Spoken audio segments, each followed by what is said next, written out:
మేడ్చల్ జిల్లా జవహర్ నగర్ లో అక్రమ నిర్మాణాల కూల్చివేత కొనసాగుతోంది. మున్సిపల్ కార్పొరేషన్ పరిధిలోని ప్రభుత్వ భూమిలో అక్రమ కట్టడాలు వెలిశాయి. ప్రభుత్వ భూములే లక్ష్యంగా కొంతమంది రియల్టర్లు, వ్యాపారస్తులు, రాజకీయ నాయకులు కబ్జాలకు పాల్పడినట్లు ఆరోపణలు ఉన్నాయి.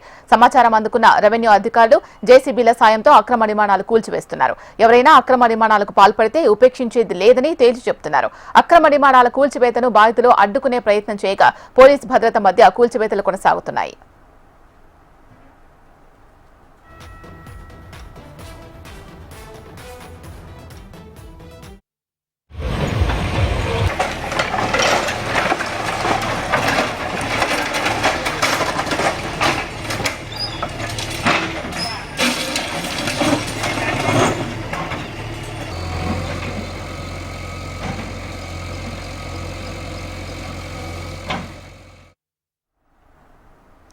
మేడ్చల్ జిల్లా జవహర్ నగర్ లో అక్రమ నిర్మాణాల కూల్చివేత కొనసాగుతోంది. మున్సిపల్ కార్పొరేషన్ పరిధిలోని ప్రభుత్వ భూమిలో అక్రమ కట్టడాలు వెలిశాయి. ప్రభుత్వ భూములే లక్ష్యంగా కొంతమంది రియల్టర్లు, వ్యాపారస్తులు, రాజకీయ నాయకులు కబ్జాలకు పాల్పడినట్లు ఆరోపణలు ఉన్నాయి. దీనికి సంబంధించి మరింత సమాచారం మా ప్రతినిధి ఆర్కే అందిస్తారు.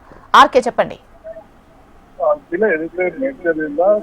జవహర్ నగర్ పరిధిలో ఎక్కువగా ప్రభుత్వ భూములు ఉంటాయి. గతంలో కూడా ఈ ప్రభుత్వ భూములు చాలా మంది కబ్జా చేసే ప్రయత్నం చేసిన సమయంలో రెవెన్యూ అధికారులు వారిని అడ్డుకోవడం జరిగింది. తాజాగా కూడా కొంతమంది రియల్టర్లు అక్కడ ఉన్న ప్రభుత్వ భూమి ఏదైతే ఆ భూమిని కబ్జా చేయడం జరిగింది. అక్కడ పింఛన్ వేసే ప్రయత్నం చేస్తున్న సమయంలో స్థానికులు రెవెన్యూ అధికారులకు ఫిర్యాదు చేయడం జరిగింది. దీంతో రెవెన్యూ అధికారులు ఈ తెల్లవారుజామున వెళ్లి ఈ రోజు ఉదయం సమయంలో అక్కడికి వెళ్ళడం జరిగింది. వెళ్ళి ఎవరైతే కబ్జా చేయడం జరిగిందో వాళ్ళకి నోటీసులు కూడా ఇచ్చారు. అదే సమయంలో వెంటనే వెంటనే వీటన్నింటిని కూడా తొలగిస్తామంటూ కూడా చెప్పి అప్పటికే అక్కడికి జేసీబీలు అన్నింటినీ కూడా తీసుకొచ్చి పోలీస్ బందోబస్తు మధ్య వాటి మొత్తాన్ని కూడా కూల్చేయడం జరిగింది. ముఖ్యంగా ఇటు జవహర్ నగర్ లో సర్వే నెంబర్ 331 ఉంటుంది. ఇది మొత్తం కూడా ఎక్కువగా ప్రభుత్వ భూములు ఇందులో ఉంటాయి.